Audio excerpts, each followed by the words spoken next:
Ok. Então, gente, bom dia a todos. Eu vou conversar com vocês sobre o tema de metanormas, uma lógica cultural.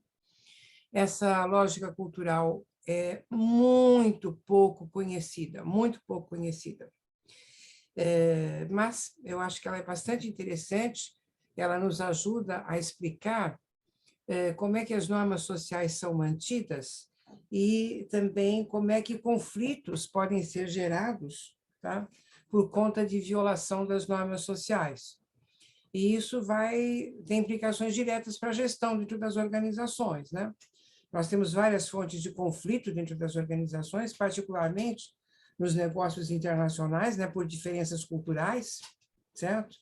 Então, nos ajuda a refletir um pouco sobre a origem de conflitos ou facilidades, né, na gestão, tendo em vista similaridades e diferenças em relação a metanormas. Tá? Vou compartilhar aqui com vocês.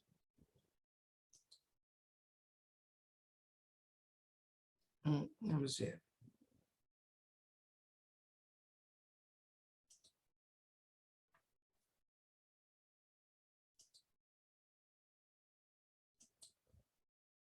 Todo mundo está vendo? Sim? Sim, sim. Ok. Tá? Então, a lógica cultural das metanormas e implicações para a gestão. A primeira coisa que eu vou falar com vocês, eu já disse isso na live anterior, mas como esse é um ciclo sobre lógicas culturais, eu preciso repetir aqui alguns pontos para aqueles que não estavam, né? Então, as lógicas culturais, nós somos muito acostumados a ouvir falar de valores culturais, que é uma lógica cultural, né? Elas têm origem nos dilemas que as sociedades vivem ao longo do seu desenvolvimento, tá? E de acordo com a Florence Kuckhorn e o Stolbeck, as sociedades passam por alguns dilemas, né, ao longo do seu desenvolvimento, e de acordo com a solução que vão encontrando, né, que vão surgindo as culturas, né? As culturas vão se formando a partir das soluções encontradas para esses dilemas. Tá? E aqui eu estou colocando alguns dilemas. Por exemplo, a índole do ser humano é boa ou é ruim? Tá? A índole do ser humano é mutável ou é imutável? Tá? Isso tem a ver com, por exemplo, confiar ou desconfiar. Tá? Agir com liberdade na vida em grupo, colocando seus interesses em primeiro lugar, ou colocando em primeiro lugar os interesses dos outros. Tá? Valorizar o ser ou valorizar o fazer? O ser humano deve ser valorizado enquanto indivíduo ou a sua reputação é que é mais importante? Tá? O destino é predefinido ou fazemos o nosso próprio destino? Preservar ou arriscar? Né? Trazendo a ideia das lógicas culturais para dentro das organizações, né? Por exemplo, se a gestão, os gestores de uma empresa entendem que a índole do ser humano é boa, tenderão mais a confiar e menos a controlar. Mas se entenderem que a índole do ser humano é ruim, tenderão mais a controlar. Né? E assim, por exemplo, o destino é predefinido ou fazemos o nosso próprio destino? Nós podemos achar que as pessoas são acomodadas, mas talvez elas acreditem que o destino esteja pré-definido. Isso esteja na razão da sua acomodação. Né? Então, esses são exemplos de dilemas que as sociedades enfrentam ao longo da história, e do enfrentamento desses dilemas surgem as lógicas culturais. Né? Vou passar para o próximo. Aqui nós temos algumas lógicas culturais, a dos valores, a dos axiomas sociais, das metanormas, que nós vamos ver hoje, dignidade, face e honra. Na última live, nós vimos dignidade, face e honra. Hoje, metanormas. E na próxima live, que vai ser em novembro, nós vamos falar sobre axiomas sociais, né? Sobre a lógica dos axiomas sociais. Cada uma dessas lógicas culturais nos ajuda a compreender determinados fenômenos. Né? Então, por exemplo, valores nos ajuda a entender Se numa cultura essa cultura é mais orientada para dominar a natureza ou para viver em harmonia com a natureza, por exemplo, tá? Numa cultura que predomine o domínio pela natureza e menos a harmonia, possivelmente as organizações vão ser menos orientadas para a sustentabilidade, tá? Já os axiomas sociais, eles nos ajudam muito a entender as culturas, principalmente do ponto de vista do esforço e da criatividade. O que a cultura valoriza mais? Tá? Esforço para obter sucesso ou a criatividade? Tá? E as metanormas nos ajudam bastante com os conflitos, assim como a dignidade, face e honra. Bom, então vamos lá ver. Em primeiro lugar, o que é que são metanormas? Tá? Veja, a nossa vida em sociedade é orientada por normas sociais, de que devemos nos comportar assim, nos comportar assado. Se a gente vai à praia, por exemplo, tá? Eu estou aqui me lembrando uma vez que eu fui para um país que hoje faz parte da União Europeia, alguns anos atrás, e eu passei lá só um dia nesse local. Passei vários dias no país, mas nesse local especificamente um dia. E eu fui à praia, e fui de maiô.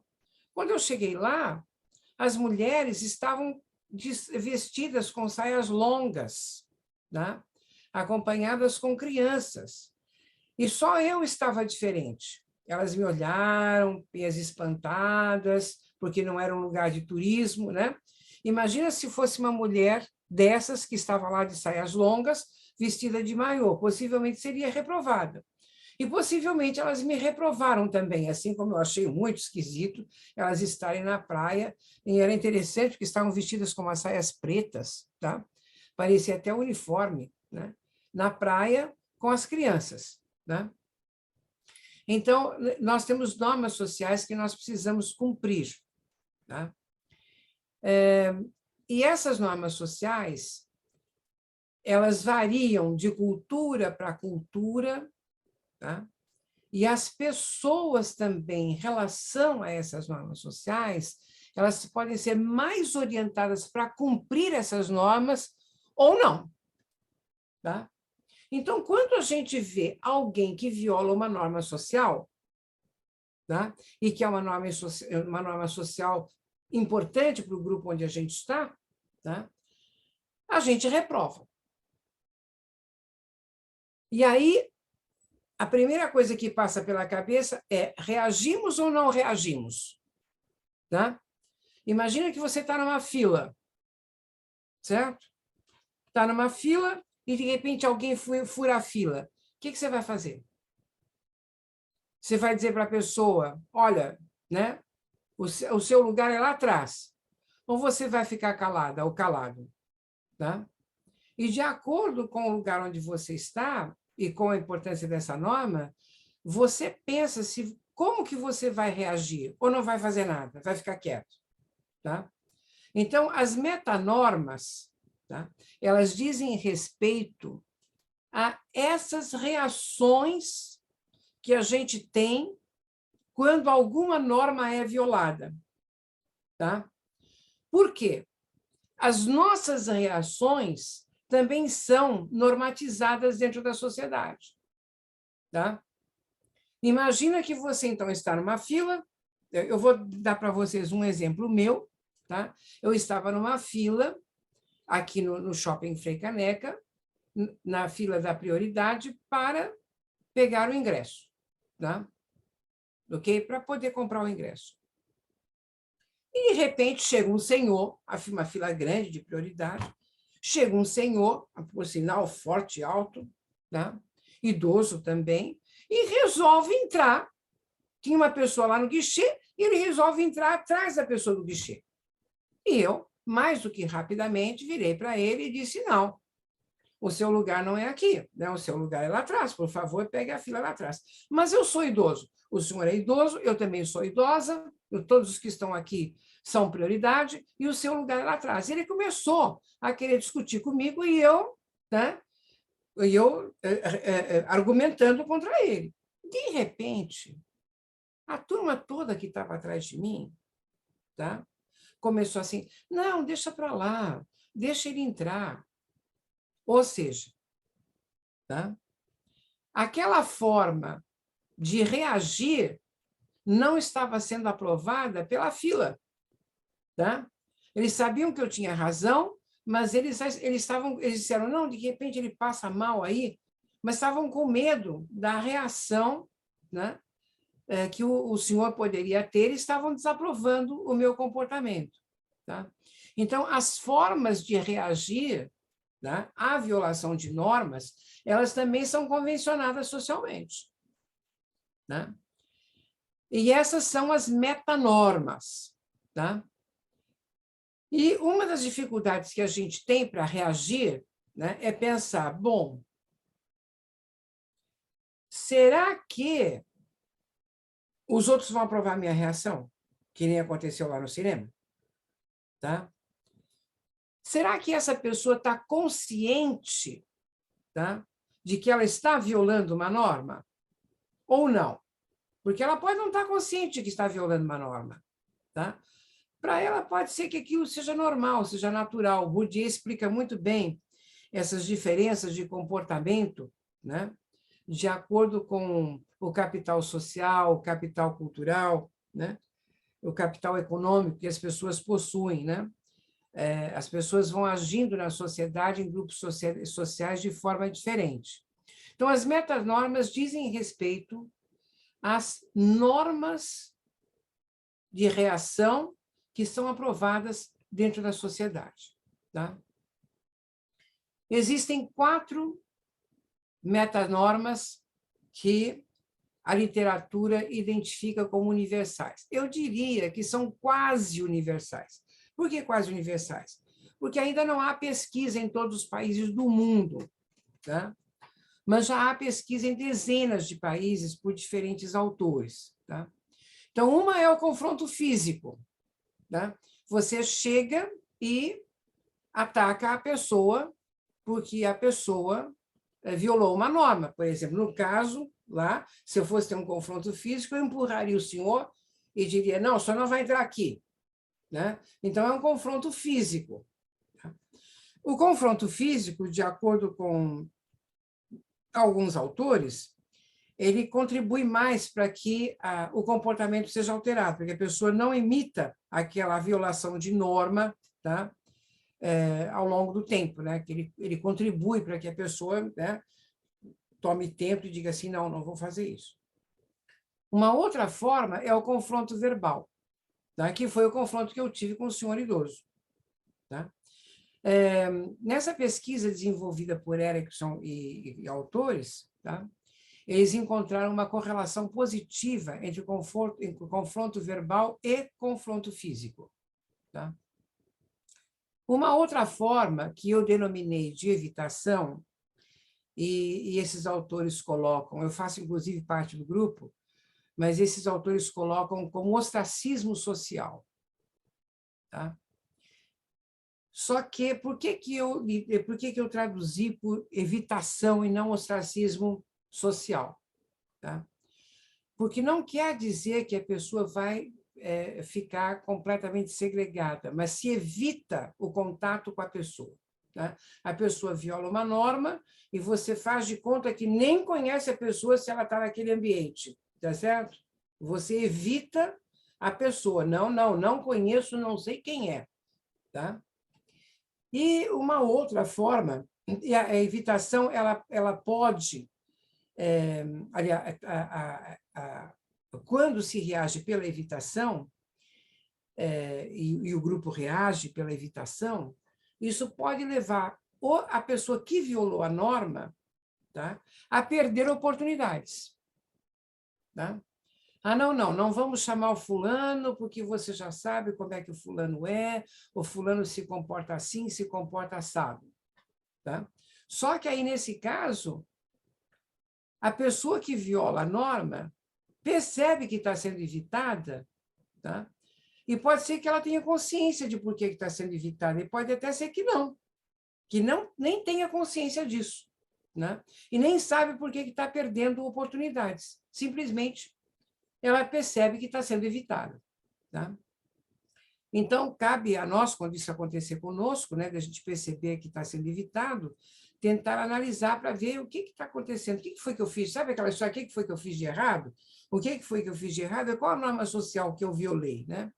Qual é o comportamento que não está sendo aceito no grupo? E uma outra metanorma que a literatura traz, né, que é gossip, se fosse traduzida ao pé da letra, seria fofoca. Tá? Mas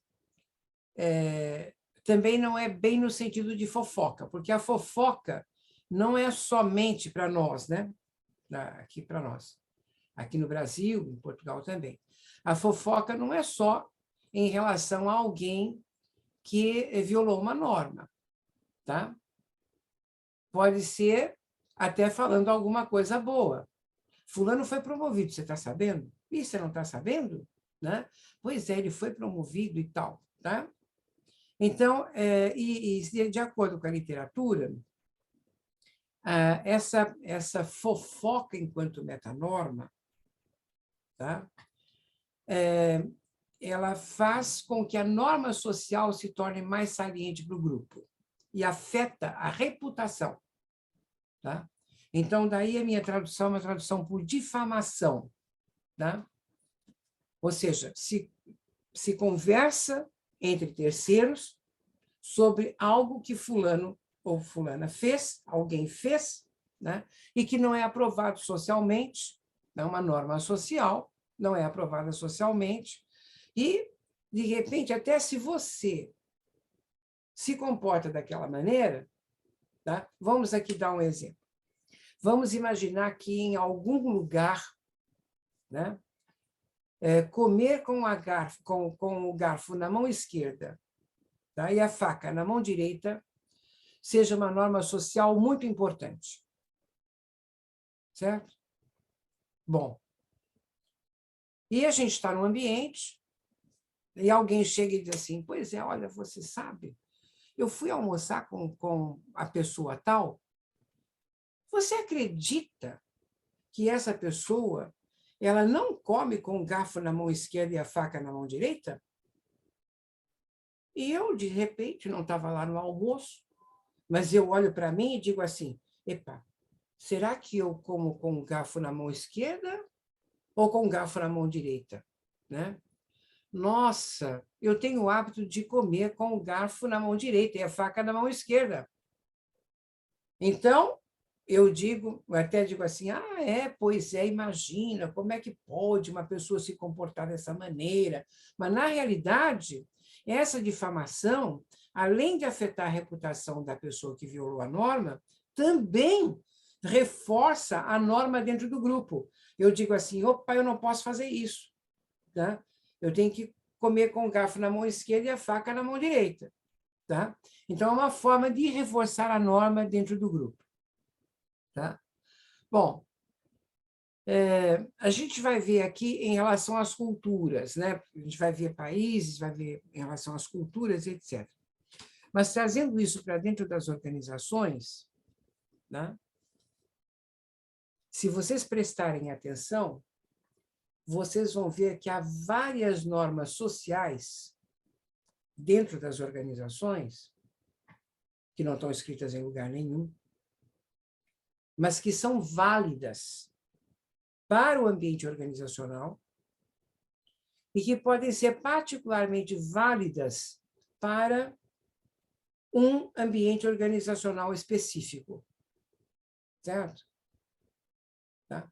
Por exemplo, eu posso abordar um diretor da empresa no corredor, tá? Para falar com ele? Isso é aceito dentro dentro da organização? Eu posso entrar numa sala que tem várias pessoas trabalhando, tá?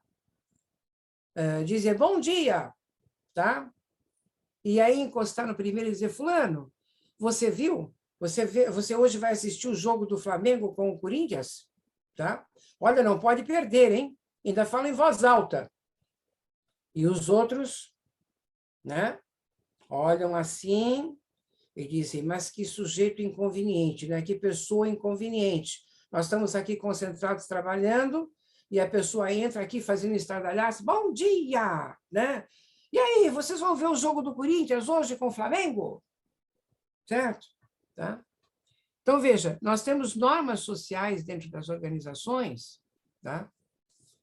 E nós temos... E nem sempre nós estamos atentos a essas normas sociais. E temos a reação às normas sociais. Como é que se reage? Como é que esse grupo reagiria? Tá? Esse grupo possivelmente iria ficar calado. Tá? Mas talvez o grupo dissesse, fulano, tá, depois a gente fala sobre isso, nós estamos ocupados agora. Entendeu? Tá? Então, como é que nós vamos reagir a essas normas? Tá? E a própria forma de reagir à violação das normas sociais dentro das organizações e a forma de reagir a essas normas sociais, tá, podem trazer problemas para quem nelas trabalha. Tá? Pode, inclusive, afetar, tá, avaliações de desempenho que não sejam objetivas, pode afetar promoções, né? De repente, não sabe por que a pessoa não foi promovida, ela é mais competente do que outra, mas pode ser que ela não cumpra determinadas normas sociais dentro da organização que são consideradas importantes. Tá? Bom, agora aqui, esse esquema é meu, esse esquema já não é mais dos autores nos quais eu me baseei, tá?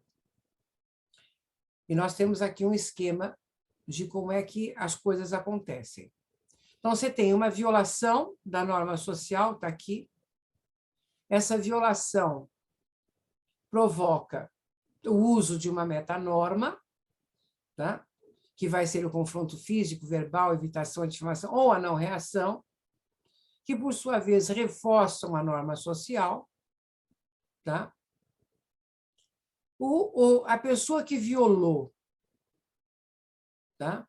Recebe a metanorma, recebe a sanção, que a metanorma é uma sanção, recebe uma sanção. Tá? O grupo reage também em relação a essa pessoa, certo? O grupo reforça a norma social e a pessoa e o grupo também reage em relação à metanorma aplicada. Como aconteceu lá com a fila do cinema que eu expliquei para vocês, que o grupo, a fila, me reprovou. Por que que aqui, neste círculo, eu tenho um ator ou agente da violação? As duas coisas não são iguais. Ator, a gente está se referindo a quando a gente desempenha um papel. Tá? Então, como professora, eu desempenho o papel de ser professora. Tá? E eu posso realmente, posso de repente, aliás, não cumprir uma determinada norma social dentro do meu papel. Tá? E ser sancionada por isso por meio de uma metanorma. Agora, pode ser que eu resolva violar uma norma social não como um ator que está cumprindo um papel, mas como agente. Quando eu faço como agente, eu faço isso de uma forma consciente, visando alterar uma norma social vigente. E pago o preço, tá? Pago o preço de receber uma sanção. Mas eu começo a violar aquela norma social repetidamente, porque eu quero influenciar, né, essa norma social e tentar provocar algum nível de alteração nessa norma social. Ok? Vocês vão aí pensando para depois me fazerem as perguntas no final, tá bom? Nossa, e olha como é que o tempo está correndo. Eu ia te falar isso, Malu. Meu Deus, e falta tanto ainda para falar. 30 minutos. Meu Deus do céu, vou correr, tá? Olha só, gente, Dentro da pesquisa de Erickson e Companhia Limitada, a norma mais comum nos 57 países, tá, foi a não reação. Tá? E as menos comuns foram o confronto verbal, o ostracismo social e a difamação. Porém, isso não quer dizer que acontece assim em todos os países. Se verificou, por exemplo, que em países com renda per capita menor, tá, há uma tendência maior para o confronto físico. Tá? Nos países com renda per capita maior, há uma tendência maior para usar a difamação. Tá? Então, a renda é um dos preditores de como é que a cultura vai reagir. Tá? E agora nós temos aqui a relação entre, tá, as normas, as metanormas, certo? Eu vou minimizar isso aqui. Oh, meu Deus. As metanormas de outros aspectos. Por exemplo, entre culturas que são orientadas mais para o individualismo e para a emancipação, o confronto físico é o que é menos aceito. E a não reação ou a difamação, que está aqui em verde, é o mais aceito. Tá? Já em culturas em que existe a predominância do valor cultural de distância do poder, o confronto físico é mais aceito e a não ação é menos aceita. Tá? Assim como em culturas que têm atitudes pró-violência, também, tá? É mais aceito o confronto físico, tá? E menos aceito a não ação. Em culturas em que a igualdade de gênero e renda per capita é maior, então, menos confronto físico e mais a não ação ou difamação. Aqui nós temos metanormas por região. Eu vou passar aqui rapidamente para a tabela. América Latina, qual é a predominância? Confronto verbal. Tá? América do Norte, não reação. Tá? Mas vejam que existe de tudo, né? Em todas elas existe tudo. Mas qual a tendência mais forte? Na Europa Ocidental, também não reação, e a Austrália também não reação, que são países de maior renda per capita. Tá? Não reação ou, tá, difamação. África e Ásia, tá, predomina o confronto, tanto verbal quanto físico. Tá? No Oriente Médio, certo? A não reação, e na Europa Oriental, verbal e não reação. Na América Latina, estão aqui as normas, certo? Confronto físico, em primeiro lugar, está o Equador, tá? E no confronto verbal, em primeiro lugar, o Chile, certo? Tá? O Brasil, em primeiro lugar, na não reação. Tá? Bom, então, foi rapidinho, tive que fechar rapidinho.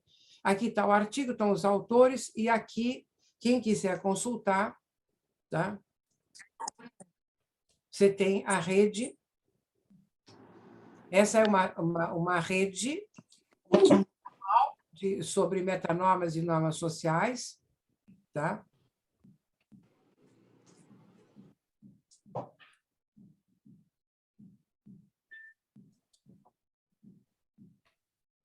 Aqui nós temos, quem quiser depois consultar, eu queria mostrar algumas coisas. Membros. Então, esse é o grupo, o professor Kimo, da Suécia, o Pontus, também da Suécia, a Giulia, que é da Itália, a Michele, que é de Stanford, e o Paul, que é da Universidade de Oxford. Tá? Aqui estão os membros, tá? E aqui nós temos Maria Luísa Mendes Teixeira, só para vocês verem que sou eu aqui. Agora eu vou fazer um pouquinho de meu marketing, já falei tanto. Tá? Aqui sou eu. Pronto, a minha careta. Tá bom? Na minha página. Darcy, desculpa. Ok, obrigada, professora Manu. Silvio, se você puder colocar esse site no chat, Eu acho que fica mais fácil para todo mundo consultar, não? Pode ser? Ah, só que agora ele perdeu. Ah, foi. Ah, É, tá. é que não dá, mas depois você passa para ele. Pode sim. Ah, só que agora ele Né? perdeu. Ah, foi. Ah, tá. É, É que não dá. Acho que o Rafael colocou aqui, não? Parece. Pra cá, o Torrino, né? Tem É, alguém, o Rafael colocou. O meio de novembro. Um absurdo. E tem alguém como. da Mil. Só dá pra ir naquele negocinho da Mil lá, cara. Aí eu Peraí, comecei a procurar o Torrino. Nossa, quem que eu vou mutar? então, O que foi que eu fiz com aquela negócio do dieta? o Bido. Muta todo mundo e só libera quem vai falar. eu tenho aquela bosta da porra da Mil. Ah, meu Deus do céu, peraí. Não é Deixa eu ver. absurdo. Muto E assim, o o Torrino atende convênio. Só que não atende o da Mil. Mas, cara, caralho, paga tão caro nessa porra e... Silvio, Bido. Mute. Pronto. Oi, Pronto. Estava Pronto. aberto o teu fone. obrigado. Tá? E estava aparecendo a discussão aqui, né, dentro. Tá? Então, tá. Então, obrigada, professora Malu. Foi muito bom, excelente. Acho que aprendemos um bocado de coisas sobre metanormas, né? Quer dizer, normas sociais. Nós todo dia vivenciamos as normas sociais. Agora, metanormas, parece que a gente conhece um pouco menos, né? Então, foi excelente, porque a gente começa a ver os exemplos, né, na nossa vida, nas organizações. Então, para esse debate, né, nós vamos chamar, então, o Wilson, tá certo? Wilson, por favor, Obrigado, professor Darcy. para Bem, bom fazer dia essa a relação todos. com as empresas. Eu vou fechar o meu microfone, porque nós estamos com obra aqui, fica fazendo uma... Sem Eu problema. vou fechar. Bem, obrigado, professor Darcy, professor Malu. Agradeço pelo convite de estar aqui para compartilhar minha experiência com vocês. Bem, bom dia a todos. Antes de mais nada, deixa eu falar rapidamente sobre a Associação Fukuoka do Brasil, da qual eu faço parte. É uma entidade social, ela foi fundada por imigrantes da região de Fukuoka, da província de Fukuoka. O província, vocês entendem como equivalente a estado aqui no Brasil, né? E nós somos a ponte entre a província de Fukuoka e os imigrantes descendentes aqui no Brasil. A gente denomina isso de Kenjin-kai. Kenjin significa pessoas provindas da província, e Kai é associação. Então, aqui no Brasil, só por curiosidade, nós temos 47 associações correspondentes às 47 províncias que se tem no Japão. Então, todas as províncias estão representadas aqui no Brasil através de Kenjin-kais. Em particular, nessa semana, por uma coincidência, nós estamos comemorando 110 anos da imigração dos provincianos de Fukuoka para o Brasil e 90 anos da fundação da nossa associação. E estamos com uma comitiva desde ontem, uma comitiva liderada pelo vice-governador da província de Fukuoka e vários membros da Câmara de Fukuoka. Então, estamos acompanhando essa comitiva no Brasil, e também isso passa muito das experiências dessas metanormas ou dessas normas que a professora Malu bem falou, né? Bem, eu vou tentar focar mais no Japão, mas deixa eu dar uma passadinha super rápida sobre vários países, né, da qual eu fiz negociações ou participei das empresas, né? Então, começando pelos Estados Unidos, eu morei lá.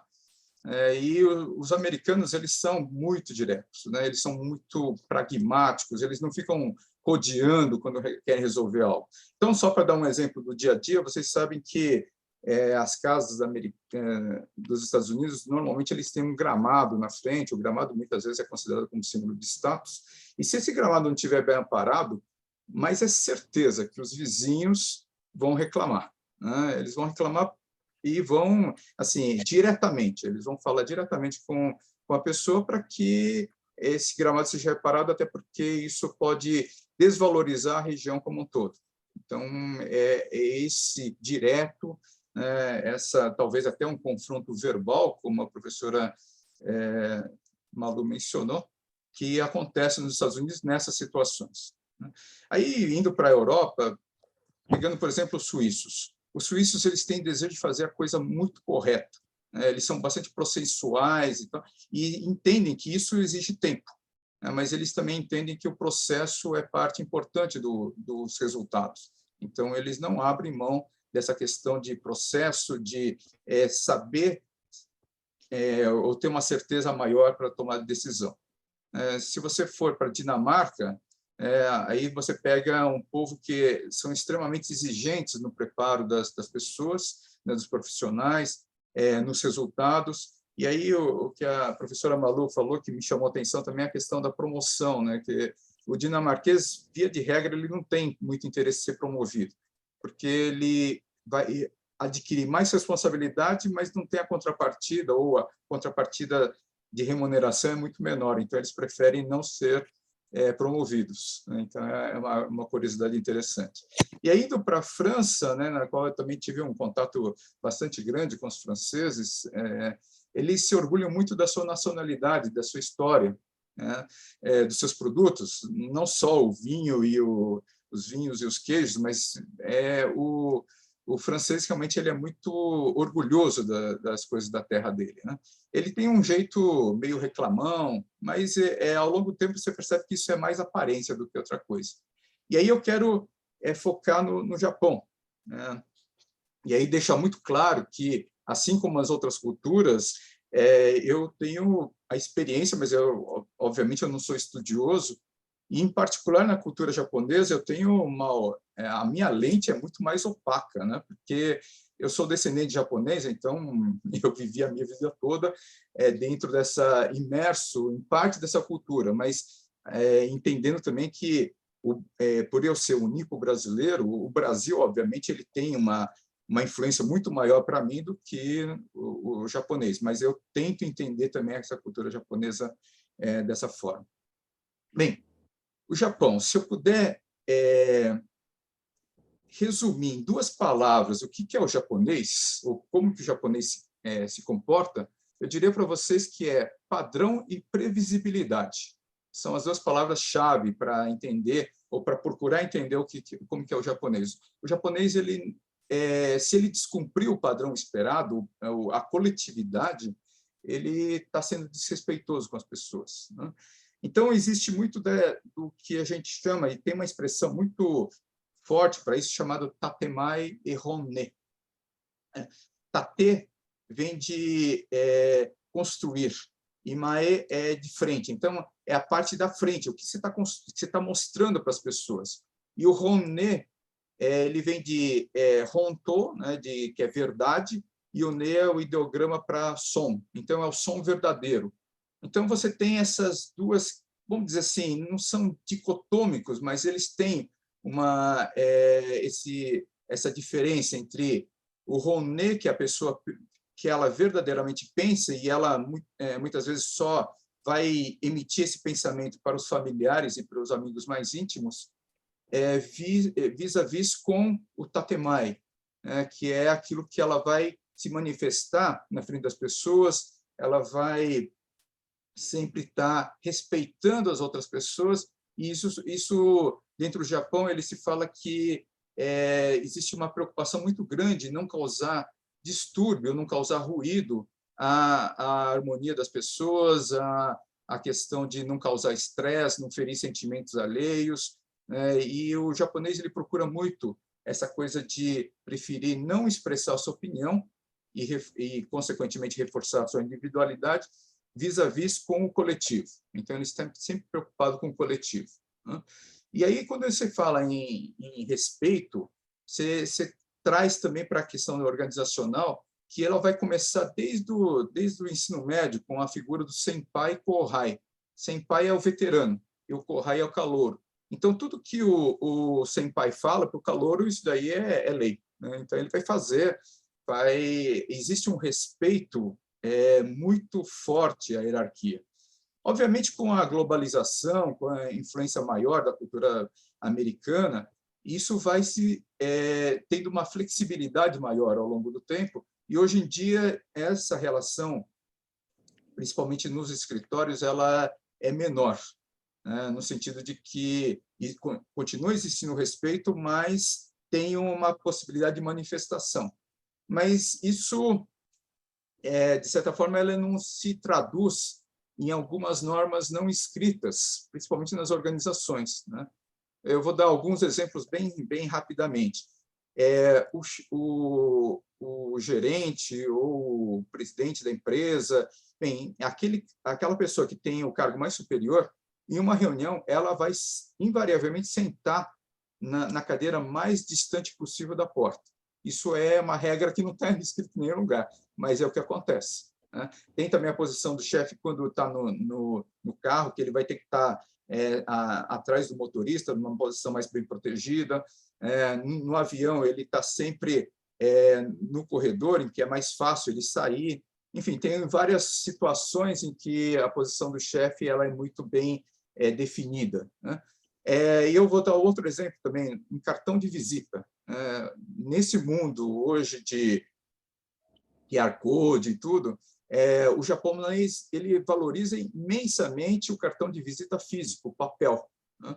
Então, tem todo um ritual para você entregar, tem toda uma questão de você tem que deixar o cartão com o seu nome à vista do interlocutor, as duas mãos, né, entregue com as duas mãos, fazer uma leve, reclinar levemente a cabeça, entregar, e na hora de receber o cartão, você tem que pegar com a mão direita, a primeira, e depois a mão esquerda, mas tem que estar com os dois também, fazer uma reverência, agradecer, mas de maneira nenhuma você pode escrever, pode dobrar, pode colocar o cartão recebido dentro do porta-cartão e colocar no bolso traseiro, porque tudo isso é um desrespeito enorme e pode prejudicar ou pode invalidar toda uma negociação se você não cumprir todo esse ritual. Então, tem vários rituais que você tem que saber de antemão, porque senão isso pode realmente fazer leopardagem, pode prejudicar muito a sua posição dentro de uma negociação,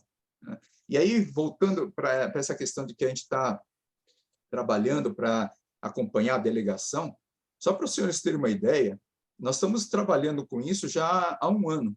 Há um ano que nós estamos fazendo toda a preparação para a vinda da comitiva, né? Em primeiro momento, foram reuniões virtuais.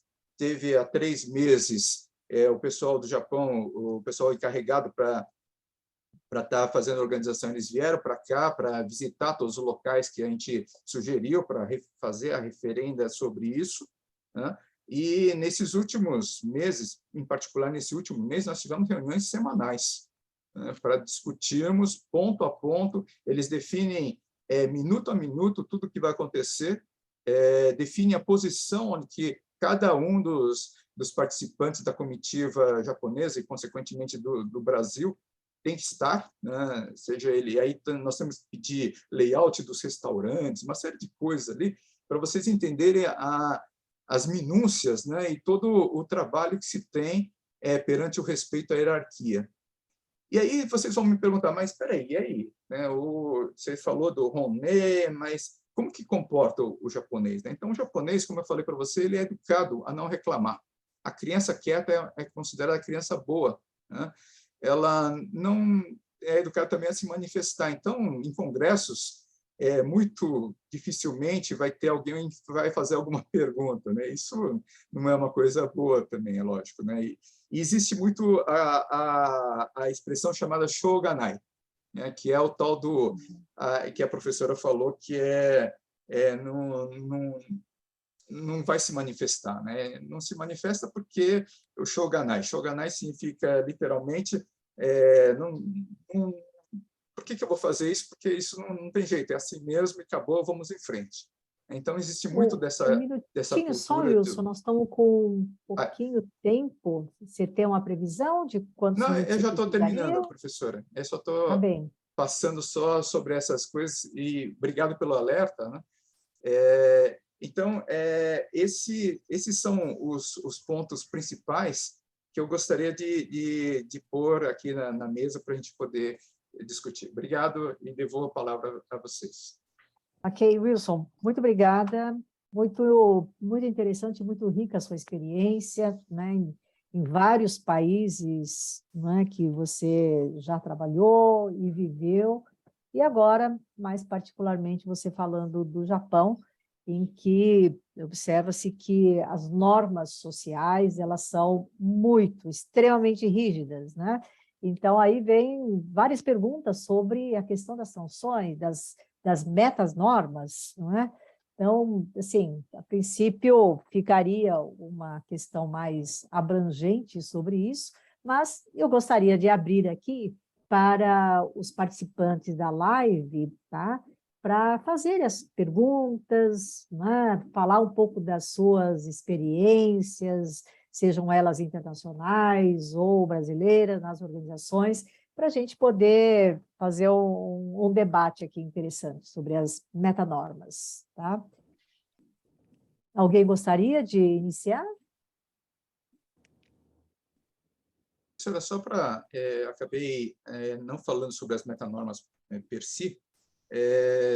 Tem um ponto que, por conta de tudo isso que eu falei, o japonês, quando ele vê uma situação que ela não está em conformidade, a grande maioria das vezes ele não vai se manifestar diretamente, vai falar com um amigo, vai fazer alguma difamação, mas ela não vai se manifestar diretamente com o infrator, ou com quem ele pensa que é o infrator.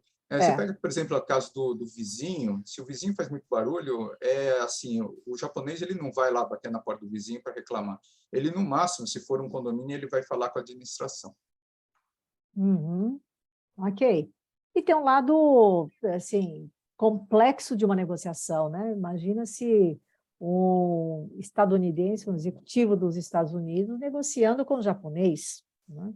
Olha como é uma negociação complexa, né? Se, por um lado, né, o gestor americano vai falar tudo muito abertamente, por outro lado, o japonês ele pode não concordar, tá certo? Mas ele não vai se manifestar.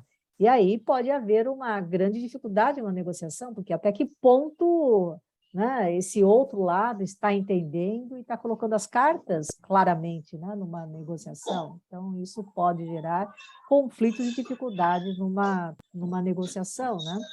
Agora, não sei se alguém gostaria de fazer alguma pergunta, senão eu tenho pelo menos uma pergunta aqui para fazer. Bianca está com o microfone aberto. Você tem alguma pergunta, Bianca? A Silvia tem uma Microfone pergunta. aberto. A Silvia tem o microfone aberto. Quem está Eu estou com o meu. Oi, posso falar? Pode, Silvio, por favor. Quem está com o meu? Pode, Silvio, por favor. Ok. Comigo aconteceu até algo parecido com a Malu. No aeroporto, no voo, recebi orientação que é um local para você colocar sua bagagem. Quando eu cheguei no meu assento, já estava ocupado. E eu reclamei. E por quê? As pessoas que entraram antes, a pessoa estava atrás de mim, colocou o violão e ocupou. E ainda eu fiquei pé da vida, porque eu paguei um adicional para ter toda essa mordomia. Quando eu reclamei, a tripulação se calou e o pessoal que faz esse hábito de fazer, olharam para mim com cara torta. Tanto é que, entre aspas, eu fui marginalizado e discriminado. E quando eu mandei o e-mail, tanto para o presidente da empresa aérea, daqui do Brasil e do Chile, eles até acharam estranho, né, esse comportamento, porque ele é francês. E até o pessoal falou para mim, mas Silvio, por que você reclamou? Porque entrou aquela questão do confronto. Como é que segue nesse caso, Malu, quando o pessoal já está acostumado a fazer a coisa errada? Porque no bilhete fala que é uma bagagem por pessoa, mas a maioria e a própria tripulação do avião aceita que seja feita coisa errada. Como é que funciona nesse caso? Ô, Silvio, não adianta você considerar que está errado ou que está certo. Tá? O que pesa é a forma de reação que é aprovada naquela sociedade. Tá? Então, como eu falei, no Brasil, né, a não reação ela é elevada. E aí eu levantei a mão porque eu queria comentar sobre o que o Wilson falou. Eu fui aqui correndo olhar os resultados do Japão, Wilson, tá? E bateram exatamente com aquilo que você colocou. Tá? É a não reação ou então a difamação, mas jamais o confronto, né?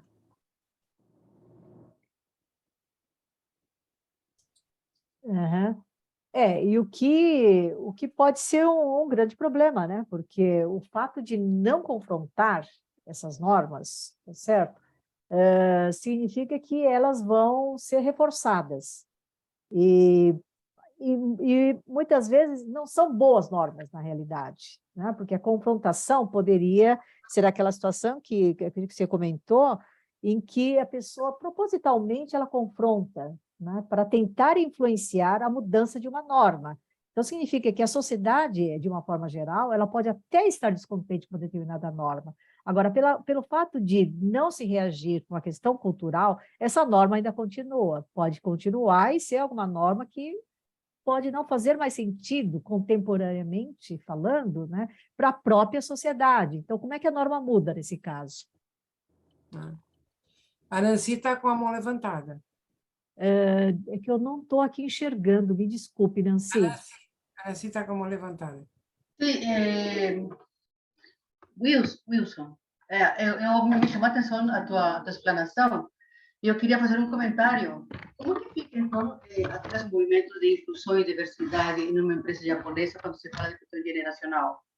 E quando se trata de longevidade, de terceira idade, de hierarquia, em relação a metanormas, se é tão forte aquela questão de você respeitar a hierarquia. Como que isso acontece? Como se dão esses... Eu me fico imaginando como pode acontecer movimentos de diversidade tão em voga ultimamente nas corporações. Não te pergunto a ti, mas eu gostaria de algum comentário sobre esse assunto. Obrigada. Um excelente ponto, Nani. De fato,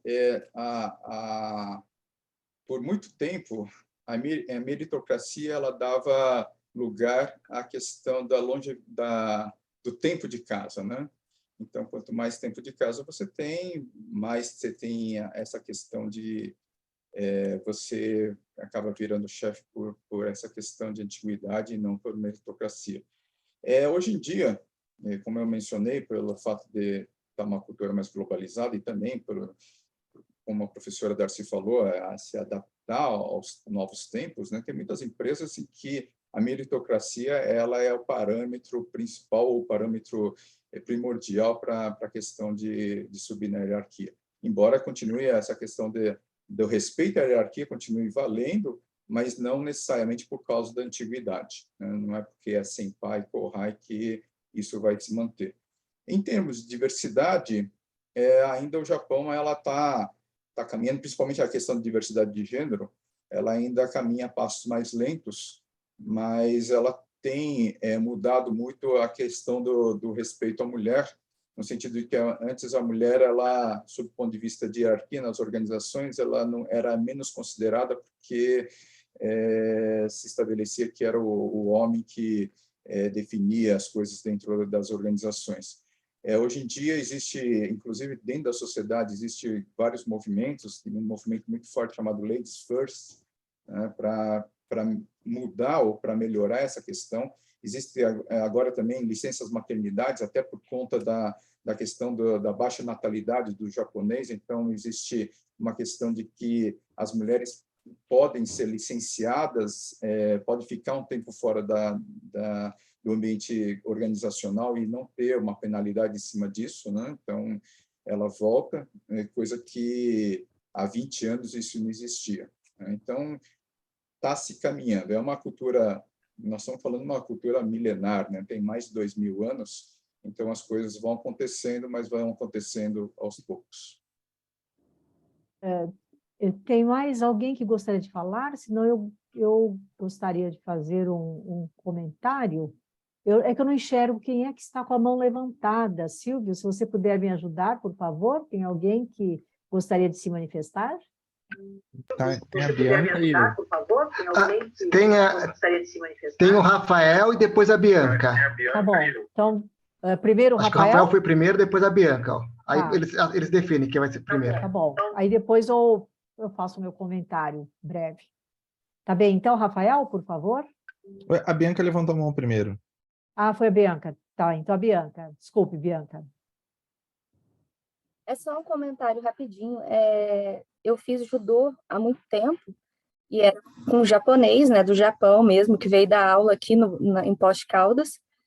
E há 15 anos atrás, a gente realmente tinha uma cultura, assim, por exemplo, ele trouxe essa cultura japonesa para a gente, do Kohai, né? Então, ele tinha uma varinha de bambu, e aí quando as crianças faziam alguma coisa que não estava dentro do programado, né? Tinha essa varinha para assustar a gente, e às vezes dava uma batidinha na bunda, mas nada de mal, né? Hoje, 15 anos depois, eu tive uma triste notícia de que ele chegou até a ir para a delegacia, porque uma mãe não entendeu que isso fazia parte da cultura, né, do judô, do Japão, e aí ele teve que ir na delegacia, né, porque ele ele confrontou a pessoa falando que ele não mudaria o método, né, e a pessoa denunciou ele, mas é uma coisa assim, que há 15 anos atrás, todas as mães respeitavam muito essa atitude, né? Hoje, por conta dessa mudança de não poder, né? Não sei se é certo, se é errado, mas não poder mais dar um tapinha na bunda da criança, enfim, ela viu aquilo como uma agressão, né? E ele, dentro da cultura dele, não via aquilo como agressão, né? Então, assim, só um exemplo bem assim, interessante que eu passei na minha vida, assim, que eu vi a mudança, né, de 15 anos atrás para agora, como é que é diferente, né? Só isso, era só um comentário assim, que eu achei interessante. Interessante mesmo, Bianca. Muito obrigada pelo seu comentário. Então, Rafael, por favor. Bom dia, professores, Bom professoras. dia. O primeiro comentário seria que essas diferenças eu vejo até entre estados, né? Atitudes diferentes, porque eu vejo a atitude do carioca, eu vejo muito de evitar, né? Eu já tive uma experiência de ter que fazer uma transferência de carro e ficar 3 horas dentro de um Detran do Rio, e as pessoas reclamavam, né, entre elas ali, mas elas riam, faziam piada e a coisa acabou ali. E eu tive a mesma experiência em São Paulo, quando fui fazer a transferência, de começar a demorar e pessoas já chamar gerente, quem é o responsável, né? Elas já se manifestarem de uma forma diferente do que evitar. Mas eu queria deixar também uma pergunta, Malu. Eu vi que na pesquisa estava que a distância do poder, a preferência é pelo confronto, né? E eu até puxei aqui no site lá do Hofstede, a distância do poder do Japão e do Brasil, elas não são distâncias do poder baixas, e você tem uma preferência do japonês por evitar. Não tem uma informação um pouco conflituosa aí nessa relação com a distância do poder? Então, é porque a tabela que eu apresentei é uma tabela de correlação, tá? Ou seja, o confronto físico, tá, está mais correlacionado com culturas que têm distância de poder. Tá certo? Tá? Isso não significa, deixa eu pegar aqui, deixa eu abrir aqui rapidinho, tá?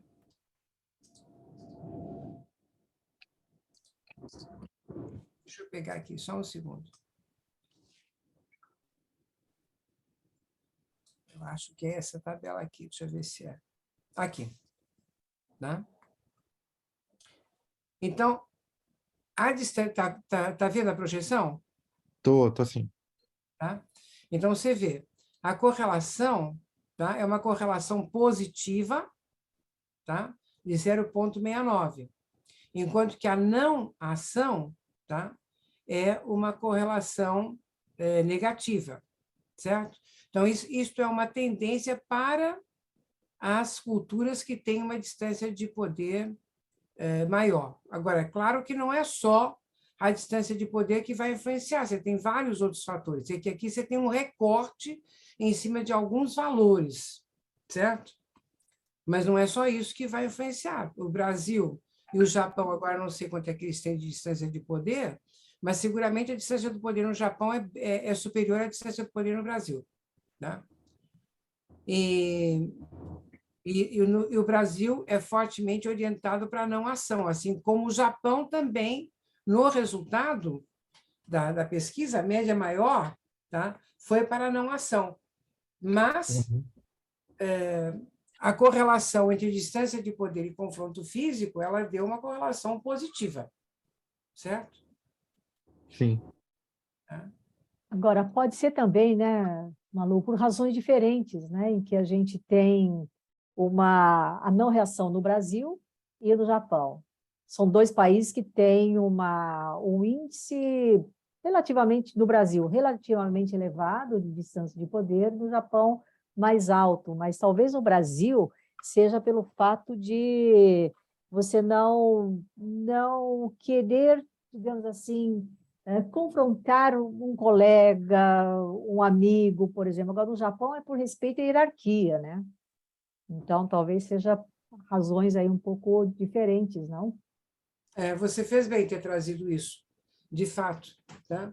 Tem muito a ver com a hierarquia, né? No Japão, como comentou o Will, vocês comentaram. E não é bem o caso do Brasil. O Brasil é mais por realmente não querer confrontar um colega, não falar abertamente, não dar um feedback concreto, objetivo.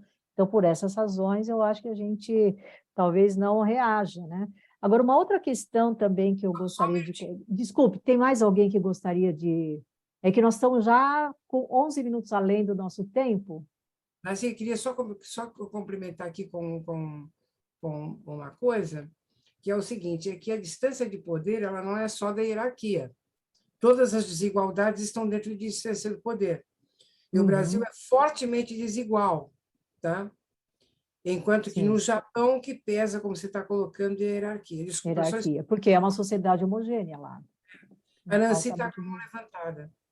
Tá. Nancy, por favor. Rápido, só queria comentar, eu acho que esse tipo de conceitos que a professora está colocando agora são importantíssimos quando se fala de diplomacia, relações internacionais, porque se traz um problema geral, global, e ele tem inúmeras formas de ser visto por diferentes cidades, por diferentes estados, por diferentes repúblicas, por diferentes países, o que for, com culturas diferentes. Então, as pessoas que lidam com esse tipo de assuntos deveriam ser expertas em falar disso. E não é só falar, sino conhecer disso. Porque eu falo por minha família, nós somos 8 filhos, e todos estão diferentes, a maioria estão em diferentes países. E qualquer problema, qualquer elemento que acontece em casa é um problema de conflito total. E não porque a gente não tem a mesma sangue, não porque a gente pertence a diferentes culturas, estudados em diferentes culturas. É impressionante, professor. É impressionante como que eu vivo isso dia a dia com minha família. Não porque somos gente ruim ou gente mal, é porque cada um tem uma verificação de como que a metanorma se cumpre para ele. Porque ele tem uma escala de valor diferente, e são irmãos meus.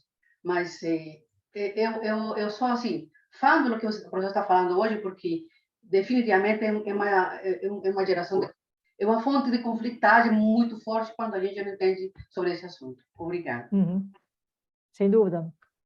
Obrigada pelo seu comentário, Nancy. Você tem uma experiência internacional também bastante importante, né, em gestão internacional. Então, me parece que você sentiu muito isso também, né? Trabalhando em diferentes países, não é? Então, bacana. Muito obrigada pelo seu comentário. Eu só gostaria, se ninguém mais tiver alguma questão, né? Nós estamos já passando aqui 14 minutos do nosso limite de tempo, mas eu só gostaria de fazer um comentário que eu não sei se a professora Malu ela poderia esclarecer, porque na realidade é uma dúvida que eu tenho e que ficou mais agravada com a colocação do Wilson, né? Em relação ao gênero, né? Então, ele colocou que atualmente existem movimentos mais favoráveis à participação da mulher nas organizações, no Japão e tudo mais. Agora, isto não é por uma questão assim de valorizar a diversidade, do meu ponto de vista, do meu entendimento assim do cenário japonês, né? É por uma necessidade de mão de obra, né? Porque o primeiro-ministro aí falecido, morto, enfim, ele fez uma colocação muito importante, né? Que o Japão não tem mão de obra mais, né? O Japão é uma sociedade que está encolhendo, é uma sociedade de pessoas muito longevas, tá?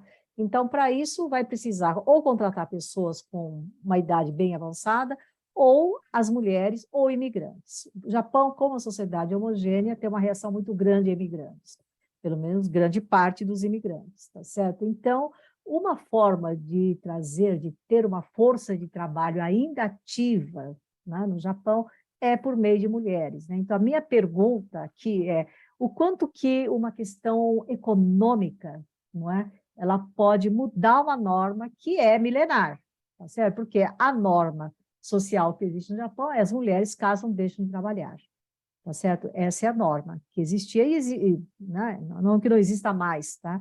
Mas é o que sempre existiu no Japão, né? Então, agora, por uma questão econômica, por uma necessidade, é uma norma que está se modificando, né? Ou seja, esse fator é um fator que influencia as normas, Malu? Há estudos nesse sentido? Olha, eu não tenho conhecimento diretamente sobre a influência do econômico na mudança da norma, tá? Mas tenho duas coisas, duas informações. Uma, que as normas sociais elas mudam elas podem mudar, digamos assim, com alguma facilidade, diferentemente dos valores, tá? E a outra coisa é que você veja o indício de que aquela transparência que eu mostrei, né? Sociedades que têm uma menor renda per capita, né? Elas tendem mais ao confronto. Sociedades com uma maior renda per capita, tá? Tendem mais à não ação, por exemplo, tá? Ou à difamação. Tá? Então, por aí a gente vê que o econômico vai trazer influência sobre a norma social. Tá? E se a gente olhar pelo aspecto evolucionário, tá? O econômico, neste caso que você está colocando, ele diz respeito à sobrevivência da sociedade. Tá? A sobrevivência Perfeito. né? Uhum. Não é sobrevivência das normas ou da cultura, é a sobrevivência da sociedade. Da sociedade, sem dúvida. Então, isto exerce uma força muito forte nos demais elementos culturais, né? Como diria lá o Engelhardt, os fatores econômicos influenciam na cultura, assim como a cultura influencia nos fatores econômicos, mas a gente não pode desprezar a influência dos fatores econômicos nas mudanças culturais. Professora Darcy, essa questão econômica foi muito forte na Segunda Guerra Mundial na Alemanha, quando as mulheres no Terceiro Reich eram muito submissas aos homens e a seus maridos. Acabou a Terceira Guerra, acabaram os homens, só tinha mulheres para reconstruir a Alemanha. E eu verifiquei isso porque eu conheço muitas comunidades alemãs pequenas, a mulher tem muita força. E a partir desse momento, a terminar é verdade, você lembrou uma questão bem importante. O fator Segunda Guerra, né? O quanto mudou algumas normas em relação a gênero nas organizações, por necessidade, né? E sobrevivência, como disse a professora Malu. Olha, pessoal, nós estamos assim, já um pouquinho atrasados, né? Ultrapassamos alguns minutos. Eu não sei o que a professora Malu acha, mas se ninguém mais tiver nenhuma questão a ser colocada, nós poderíamos finalizar a live, né? Da nossa parte, agradecendo aí a participação, os comentários, agradecer muito o Wilson, né? Por ter trazido a sua experiência internacional, e que foi bastante elucidativa aqui para a nossa compreensão ainda maior sobre normas, sobre metanormas, né? Então, professora Malu, podemos encerrar por aqui a live. Tem uma pergunta do Silvio, que está aqui no chat. Desculpe. Que a liberação da escravidão no Brasil pode influenciar. Tá? E, Silvio, eu não tenho resposta. Eu não tenho resposta porque a não reação também é característica de países que não passaram por escravidão. Entendeu? Então, eu não sei. Né? E no Brasil, o fator maior é o confronto, é a difamação. O fator maior é a difamação, se não me engano. Tá? Eu quero agradecer muito a oportunidade de estarmos todos aqui, né? Trocamos muitas experiências, agradecer ao Wilson, todo mundo que perguntou, que participou, né? Só tenho a agradecer. Vai, Malu. Muito bom. E nós é que agradecemos, professora Malu, né? Porque aprendemos um assunto que é extremamente relevante e que nós vivenciamos todos os dias, né? Seja em família, como bem colocado a Nancy, ou no mundo organizacional. Então, entender um pouco, é possível que a gente consiga reduzir um pouco desse conflito e trazer um pouco mais de harmonia social, né? Então, muito obrigada a todos, né? Malu, você quer tirar um print aqui da tela para registrar o evento? Quem faz isso? Eu sou muito ruim. Vamos abrir as câmeras, né? Silvio, você que deve ser muito bom nisso, se você puder... Matheus, Henrique, Ronaldo... Matheus, Henrique, enfim, todos que quiserem, né? Oi, Foi muito Henrique. boa a live, não? Gostei bastante, viu? Estou de celular no carro, então... Ah, então não precisa. Então não precisa. Eu vou precisar fazer 2 vezes, tá? Só um minutinho.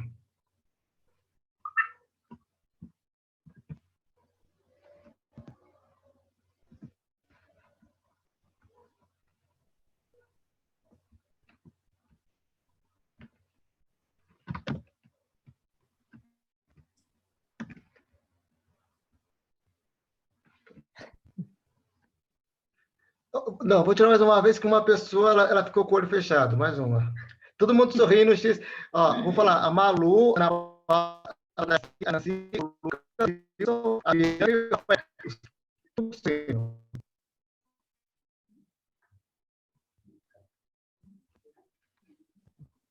Pronto?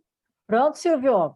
Você é muito profissional, Silvio. Você, eu já ia tirar... Cheio de detalhes. Não ficaria nada bom, para falar a verdade, né? Então, pessoal, muito obrigada. Tem o Ronaldo Henrique. Pronto, já está. Ronaldo Henrique, por favor. De novo? A Bianca vai aparecer de novo e o Rafael também. Por favor, sorrindo. De novo. Lucas sorrindo. Espera aí, de novo que o Lucas abaixou a cabeça. Uau! Todos, o Humberto abriu, legal.